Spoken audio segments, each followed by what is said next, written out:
ઘણા મને બાપુ સત્સંગ આ મુકાય છે ધ્યાન ઉપર, તો નામ જપ ઉપરની વાત આવે ત્યારે પ્રશ્ન પૂછાયા છે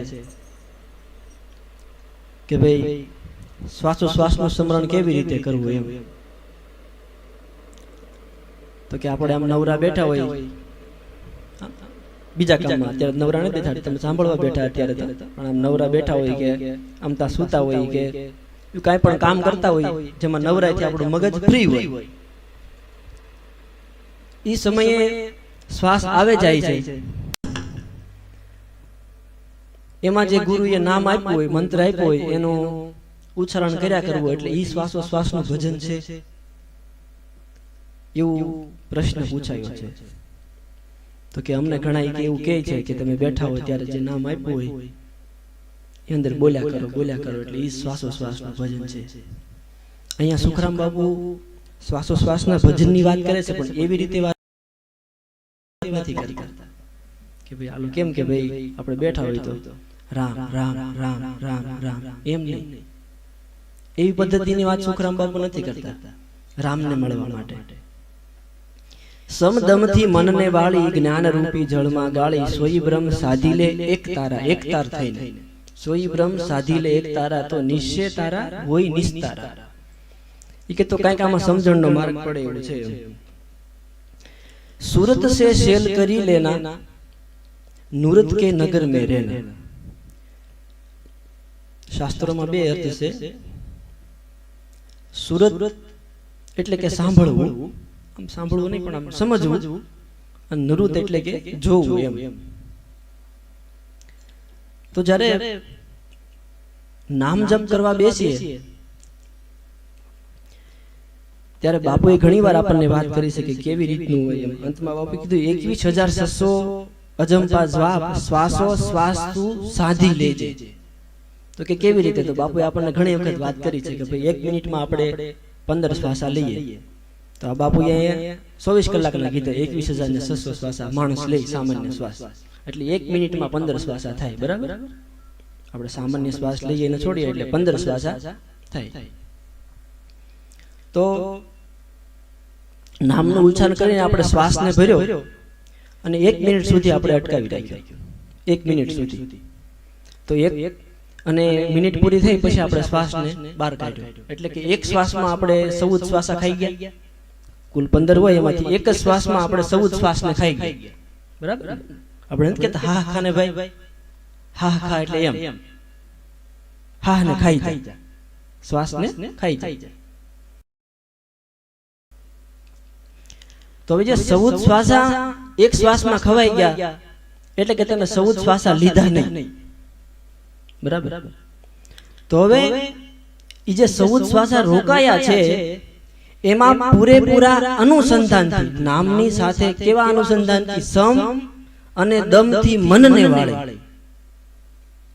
સમજાવી, સમજે નહીં તો દમન કરીને, સમ એટલે કે સમજાવીને બધી જ વસ્તુનું યથાર્થ જ્ઞાન આપીને બુદ્ધિ દ્વારા આપણી બુદ્ધિ દ્વારા આપણી બુદ્ધિને તર્ક આપીને સમજાવીને, જો એમ ન સમજે તો દમથી એટલે કે દમન કરી, સમદમથી મનને વાળી જ્ઞાન રૂપી જળમાં ગાળી.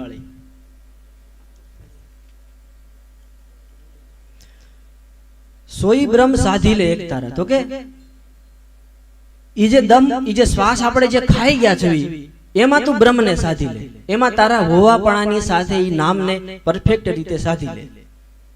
તો આપણે શ્વાસાશ્વાસનું ભજન કર્યું એવું કર્યું ગણાય. નહીતર આપણે જે આમ લઈએ સારી વાત છે કે ભાઈ હાલતા ચાલતા ઉઠતા બેસતા લઈએ તો નામનું અનુસંધાન રહે તો બીજા વિચારોનો પ્રવાહ આપણી ઉપર ઓછો રહે, જેથી લઈને આપણી બુદ્ધિની વિક્ષિપ્તતા થોડીક ઓછી આમ તૂટે, આપણી શક્તિનો સ્ત્રોત હોય ઓછો ખવાય એમ. પણ હકીકતમાં એવી રીતે સાધનાની ગતિ નથી પકડાતી. એટલે ઘણા એવા પ્રશ્નો છે કે બેઠા બેઠા હોતા હોતા કરીએ એટલે પછી શ્વાસોશ્વાસનું અજપાનું ભજન થઈ ગયું. એવી રીતે અજપાનું ભજન નથી થતું. પેલી કડી કેમ કીધી આપણે કે ભાઈ પેલી સાખી ગાય કે માલા તો કર્મે ફીરે જીભ ફીરે મુખમાય, મનવા સહુ દશ ફીરે એસા સુમિરણ નહીં. એના સ્મરણ ન કહેવાય. હા, શરૂઆતમાં કરવું જરૂરી છે, પેલું પગથિયું છે, પણ એ જ માનીને બેસી જવું કે બસ આપણે પૂર્ણ અંતિમ માર્ગ પકડીને આપણે બધું પામી ગયા એમ નથી. પેલું પગથિયું છે, પેલા તો એમ જ કરવું પડે. પણ હકીકતમાં સ્મરણ ક્યારે શરૂ થાય કે બીનું શ્વાસ કી સુમેરીની વાત આવી, બીનું શ્વાસ કી સુમેરીની, શ્વાસ વગરનું સ્મરણ, અને બીનું મંત્ર કો જાપ. હવે મંત્ર વગર જાપ કેમ કરવો? અઘરું પડે ને, મંત્ર વગર કેમ જાપ કરવો? તો જ્યારે શ્વાસને રોક્યા પછી મંત્રનું એટલું શુદ્ધતા પૂર્વકનું ઉચ્ચારણ કરતા કરતા આપણી આંતરિક ચેતના શુદ્ધ થાય ને પછી મંત્રને ઉચ્ચારણ ના કરવું પડે. એક જ વાર મંત્ર બોલાય. દાખલા તરીકે સમજવું હોય તો એક પાણીનું મોટું સરોવર ભર્યું હોય, એમાં આપણે એક કાંકરો ફેંકીએ એટલે કાંકરો ફેંકવાથી પાણીમાં તરંગ ઉત્પન્ન થાય ને, પેલું ગોળ વર્તુળ ઉત્પન્ન થાય. એકવાર કાંકરો ફેંકવાથી એક તરંગ ઉત્પન્ન થાય, એક તરંગ બીજા તરંગને ઉત્પન્ન કરે, બીજું તરંગ ત્રીજાને, ચોથાને, એમ આખું સરોવર તરંગોથી છવાઈ જાય. બરાબર? એક જ વખત કાંકરો ફેંકવાથી. તો એવી રીતે સંપૂર્ણ શુદ્ધતાથી, કેવી રીતે સમદમથી મનને વાળી, સંપૂર્ણ પ્રાણને એક જગ્યાએ એકત્રિત કરી. આ ગુરુ આપેલી પદ્ધતિની વાત છે, એટલે થોડુંક સમજવું અઘરું થઈ પડશે. જેણે ગુરુગમની વાત લીધી છે, પદ્ધતિ શીખી છે, અને જેણે અભ્યાસ જે કરતા હશે એને સમજાશે, બાકી બધું અધરથી જાય છે. એટલે એક જ વાર એવી રીતે સ્મરણ કરવાથી આખી જે આપણી શ્વાસ રોકાયો છે જે સમયમાં, એ આખો શ્વાસ ઈવડાઈ નામના ભાવથી તરી વળે. ત્યારે બીનું મંત્ર કો જાપ થાય કે પછી ત્યાં બોલવાનું નથી, ત્યાં અક્ષર વગરનો જ એનો ભાવ તરી વળે છે. એટલે એવી રીતે શ્વાસને રોક્યા પછી જો રોજનો આપણો અભ્યાસ થાય ને, પેલું વહેલું સીધું કર્યા ભેગું ન થઈ જાય. એવી રીતે પ્રાણને એકત્રિત કરવા માટે યોગની આગળની ભૂમિકાઓને સમજવી પડે. પેલા તો યમ અને નિયમ કીધા અષ્ટાંગ યોગમાં. યમ, નિયમ, આસન, પ્રાણાયામ, પ્રત્યાહાર, ધારણા, ધ્યાન અને સમાધિ. યોગ 8 વિભાગમાં વહેંચાયેલો છે. હવે ધ્યાનની પદ્ધતિને પૂર્ણ રીતે સમજવી હોય તો આગલા 6 પગથિયાને પરફેક્ટ સમજવા જ પડે. સમજીએ નહીં તો ગમે એટલું બળ કરીએ, પ્રવેશ ન થાય ધ્યાનમાં, એકાગ્ર ન થાય. અને એકાગ્ર ન થાય ત્યાં સુધી સિદ્ધિ એની મળે નહીં. એની એટલે કે આપણું વર્ચસ્વ એની ઉપર થાય નહીં. જે 5 યમ અને નિયમ છે, સત્ય, અહિંસા, તપ, શૌચ, જે બધા 5 યમ નિયમ છે ને પરફેક્ટ રીતે સમજ્યા પછી આવે છે આસન. આસન કરવાથી શરીરની જે બંધ કોશિકાઓ છે એ જાગૃત થાય છે, એક્ટિવેટ થાય, એમાં પ્રાણ પ્રવેશ કરે છે આસન કરવાથી. અમુક જે બંધ પડ્યા હોય, હાવ કીધું ને હાવ આળાના માર્યા બંધ થઈ ગયા હોય ને, ઈવડાઈ થોડા થોડા શરૂ થાય આસન કરવાથી, યોગ્ય જગ્યાએ પ્રાણ પૂગે ને એટલે. અને પછી છે પ્રાણાયામ.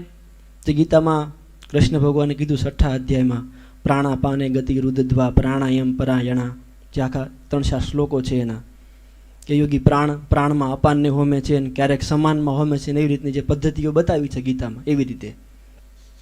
તો પેલા સંપૂર્ણ રીતે કસરત અને આસન કર્યા પછી સંપૂર્ણ શરીર આખું જાગૃત થાય, સંપૂર્ણ શરીરમાંથી પરસેવો છૂટે, એટલે આપણે એક એક કોશિકાઓ સચેત થાય રોજના અભ્યાસ દ્વારા. પછી પ્રાણને રોકવાથી ઈવડી એક્ટિવેટ થઈ શરૂ થયેલી કોશિકાઓમાં પ્રાણ પ્રવેશ કરે. કેવી રીતે? પ્રાણનો અભ્યાસ કરો, પ્રાણને રોકવાથી. એટલે ઈવડી બંધ કોશિકાઓ શરૂ થયા પછી એમાં પ્રાણનો પ્રવેશ થાય, એટલે આપણું એની ઉપર વર્ચસ્વ આવતું જાય, એટલે કે આપણામાં બળ આવતું જાય. એ થયા પછીનું આ પગથિયું છે પ્રત્યાહાર. પેલા 5 પગથિયા છે એ બહારની ભૂમિકાના છે, અને ત્રીજા 3 જે છે અંતના, એ બધા મનની આંતરિક ભૂમિકાના છે. તો એ 5મું આવે છે પ્રત્યાહાર. પ્રત્યાહાર એટલે શું? કે યોગ્ય પ્રકારનો સીમિત આહાર. હવે આહાર છે અહીંયા યોગમાં આ તો છે જ કે આપણે સીમિત ખાવું, માપસરનું ખાવું. યોગીને, સાધના કરનારા વ્યક્તિને પોતાના શરીરની તાસીર પ્રમાણે જે પસે છે એ પોતાની યોગ્યતાએ સમજી લેવું કે મને આ અનુકૂળ આવે છે. બધાનું અલગ અલગ હોય, થોડું અભ્યાસના આધારે થોડુંક સમજી લેવું, ન સમજાય થોડુંક શાસ્ત્રોમાંથી આપણે વાંચી લેવું. પણ હકીકતમાં અહીંયા મહત્વની વાત પ્રત્યાહારની જ્યારે કરે ત્યારે વૃત્તિ ઉપર કરે છે, વિચારો ઉપર કરે છે. કારણ કે યોગનો આખો આધાર છે યોગ જ ચિત્ત વૃત્તિ નિરોધ. યોગની સિદ્ધિ મળતા શું થાય કે ચિત્તની વૃત્તિ છે એને નિરોધ થઈ જાય, એક જમાં એકત્રિત થઈ જાય. યોગની સિદ્ધિ ઉડી છે. પ્રત્યાહાર એટલે કે અનેક વિષયોમાં આપણું જે ચિત્ત ફેલાયેલું છે, જે વધારાના વિષયોમાં છે, કામ વગર ઓટે બેહવા જવું, કામ વગર દુકાને આટા મારવા, એવા ઘણા બધા આપણે કામ કરતા હોય ને, કાંઈ કામ આપણને કાંઈ ખબર ન હોય તો રાજકારણની આપણે વાતો કરતા હોય, આપણને કાંઈ લેવા દેવા ન હોય, એ બધી હદ કરતાં વધેરાના આહાર છે. એ બધાને પ્રત્યાહાર કરવા, સીમિત કરવા, વૃત્તિને એકાગ્ર કરવી. જે આપણા માટે જરૂરી નથી, આપણા લક્ષ્યને અડીને ચાલતું નથી, બધી વસ્તુઓનો ત્યાગ કરવો, એને કહેવાય પ્રત્યાહાર. બધી જ વધારાની વૃત્તિઓ ફેલાય છે અને એક જ માર્ગમાં વાળવાનો પ્રયાસ. પછી આવે છે ધારણા. ધારણા એટલે કે માની લો કે આપણે દીવો કરીને બેઠા છીએ, જેને આપણે ત્રાટક કહીએ. એને 5, 4, 6 વિભાગ છે. એમાં અંતિમ વિભાગ છે ત્રાટકનો, કે આપણે દીવા ઉપર ધ્યાન કરીને બેસીએ, નજર એક રાખીને. તો એ સમયે ત્રાટક કરતી વખતે આપણે સંપૂર્ણ સજાગતા હોવાથી આપણું મન કેટલી વારે ભાગીને પાછું આવે છે, ભાગીને પાછું વાળવું, ભાગી જાય વળી પાછું વાળવું. એની આપણને ત્યારે સમજ પડે કે આપણું મન કેટલું દોડે છે, કેટલું વિક્ષિપ્ત છે. ત્યારે જ આપણને ખબર પડે, જ્યારે આપણે એકાગ્ર થઈએ ત્યારે. ઘણા નથી કહેતા કે હું ધ્યાનમાં બેહું એટલે મારું મન બહુ જ વિચાર કરે, બહુ જ ભાગે, પણ એક ધારું ભાગતું જ હોય છે. પણ આપણે જ્યારે બેહવીને ત્યારે આપણને સમજાય છે કે એટલું મન ભાગે છે. એમ બેહવાનું એટલા માટે છે. ઘણા એમ કે બેહવીને એટલે કંટાળો, બહુ વિચાર આવે એટલે ઊભા થઈ જાય. ઊભા થવું તો બેહવું શું કામ? એકાગ્ર કરવા તો બેહવાનું છે. એટલે દીવા ઉપર જ્યારે આપણે ત્રાટક કરીએ ત્યારે આપણને પરફેક્ટ ખબર પડે, સજાગતાથી બેઠા હોય તો, કે આપણું મન અહીંયા કેટલી ગણી રહ્યું, અહીંયા રહ્યા પછી બીજા 3 વિભાગ કે 4 વિભાગ ખુલ્લા રહે મનના. ત્યાં આમ જરાક ઘડીકમાં આંટો મારી નું આવે, ઘડીકમાં આંટો મારી નું આવે, એવું થાય. એને કહેવાય છે ધારણા. હવે સાધક જ્યારે શરીરનું સંપૂર્ણ ક્રિયા પતાવ્યા પછી, કે આસનોની, કસરતની અને પ્રાણાયામની અને પ્રત્યાહારની, ધારણામાં ચિત્તને એકાગ્ર કરતો જાય રોજના અભ્યાસ દ્વારા. ભાગે વળી પાછું લાવે, ભાગે વળી પાછું લાવે, ભાગે વળી પાછું લાવે. એમ કરવાથી શું થાય? ચિત્તની અંદર એકાગ્રતાનો જે અભ્યાસ છે એ ગહેરો થાય. ચિત્તની અંદર એકાગ્રતાનો અભ્યાસ છે એ રોજ ને રોજ ગહેરો થતો જાય. આપણે કેમ કાંઈ પણ શરૂઆતમાં થોડાક દિવસ ખેતીનું કામ બંધ કરી દઈએ એટલે 4-5 દિવસ, અઠવાડિયું આપણને બહુ સડન ઠાક લાગી જાય. ખેતી કામ કરતા હોય બધાને ખબર હોય. પછી 4-5 દિવસ, અઠવાડિયું, 10 દી, 15 દી થાય એટલે ઠાક લાગતો પછી બંધ થઈ જાય. કેમ? કે આપણી બધી સ્નાયુઓ એ બધું કામ કરવા માટે પછી સક્ષમ થઈ જાય. તો એવી રીતે ચિત્તમાં એકાગ્રતાનો રોજનો અભ્યાસ કરવાથી એની અનુભૂતિ અને એકાગ્ર થવાનો આપણો અભ્યાસ એ ગહેરો થાય, એટલે કે આપણું ચિત્ત બળવાન બનતું જાય. અને એ પછી આવે છે ધ્યાન. એવું કહેવાય છે કે 1000 ધારણા જ્યારે ભેગી થાય, 1000 ધારણા, કે ભાઈ ભાગ્યું અને વળી પાછું લાવ્યા, ભાગી ગયું મન અને વળી પાછું લાવ્યા, 1000 ધારણા ભેગી થાય ત્યારે એક ધ્યાન કહેવાય. એવું શાસ્ત્રો કહે છે, કોઈક વધારે કહે છે, પણ આપણે સમજવાની રીતે. અને એવા જેના હજારો ધ્યાન ભેગા થાય ત્યારે એક જરાક એવી સમાધિ થાય, એવું મહાપુરુષો કહે છે. પણ આપણે ધ્યાનની વાત કરીએ કે આવી રીતે ધારણા ઉપર વિજય મેળવ્યા પછી મનની અંદર વિચારોનો ગેપ પડવા મળે. તો એ સમયે આ મંત્રના અનુસંધાનની જરૂર છે. શરૂઆતમાં જરૂર છે મનને એકાગ્ર કરવા માટે, પણ હકીકતમાં હાચી જરૂર અહીંયાથી પડે છે કે શ્વાસને આપણે રોક્યો છે, મનને આપણે કેન્દ્રિત કર્યું છે, તો હવે શું કરવું? તો એ સમયે શુદ્ધતાપૂર્વકતાથી જપાયેલું નામ આપણને નામ જપ્યા વગર જ ગતિ અપાવે છે, જેને આપણે અજપા કહીએ છીએ. અહીંયા સુખરામ બાપુ એની વાત કરે છે કે 21,600 અજંપા જાપ તું શ્વાસે શ્વાસ સાંધી લેજે. રોકાયેલા શ્વાસમાં એની સાથેનું તારું સતતનું તાદાત્મ્ય રાખજે. મંત્રની બહાર, અક્ષરની બહાર જો એક પણ વિચાર ફૂટ્યો એટલે ત્યાં ધારણા તૂટી ગઈ, એટલે આપણો પ્રવેશ ન થાય. એટલે એનો રોજ જ અભ્યાસ કરવાનો છે, જાગૃતતાપૂર્વકનો, સતતનો સતત. ત્યારે જ એમાં આપણો પ્રવેશ થશે. ત્યારે જ હકીકતમાં શ્વાસોશ્વાસનું આપણે ભજન કર્યું છે. અને કેવી રીતે કરવું, ત્યારે પછી હાથે વ્યક્તિને એ પદ્ધતિ જડશે કે કેવી રીતે શ્વાસોશ્વાસના ભજનની મહાપુરુષો વાત કરે છે. નહીતર તો આપણે મંત્રને વિચાર બનાવી દઈએ છીએ. જેમ કે નથી કહેતા રામ રામ રામ રામ, સારી વસ્તુ છે, પણ આપણને આંતરિક પ્રગતિમાં રૂંધાપો આવે છે. એનાથી આપણે એક જ વસ્તુ માનીને બેસી જઈએ તો રૂંધાપો આવે. એટલા માટે આ મહાપુરુષોએ યોગ્ય પદ્ધતિ બતાવી કે સમદમથી મનને વાળી, જ્ઞાનરૂપી જળમાં ગાળી, સોઈ બ્રહ્મ સાધે એક તારા, તો નિશ્ચય તારા હોય નિસ્તારા. એટલે કે 21,600 અજંપા જાપ શ્વાસોશ્વાસ સાધી લેજે. સુખરામ કહે તો મિલે સર્જન હારા. હવે અહીંયા પાછો ભેદ મૂકી દીધો. બોલો કે આ સર્જન કરનારો આ વિચાર અક્ષરનું ઉઠવું જે છે ને એ ક્યાંથી છે ને યુડું મળી જાય. વિચાર આવે છે ક્યાંથી? આપણને ત્યાં મગજમાંથી આવ્યો, માથામાંથી આવ્યો. મહાપુરુષો કહે છે કે વિચાર અક્ષર નાભીમાંથી ઉઠે છે.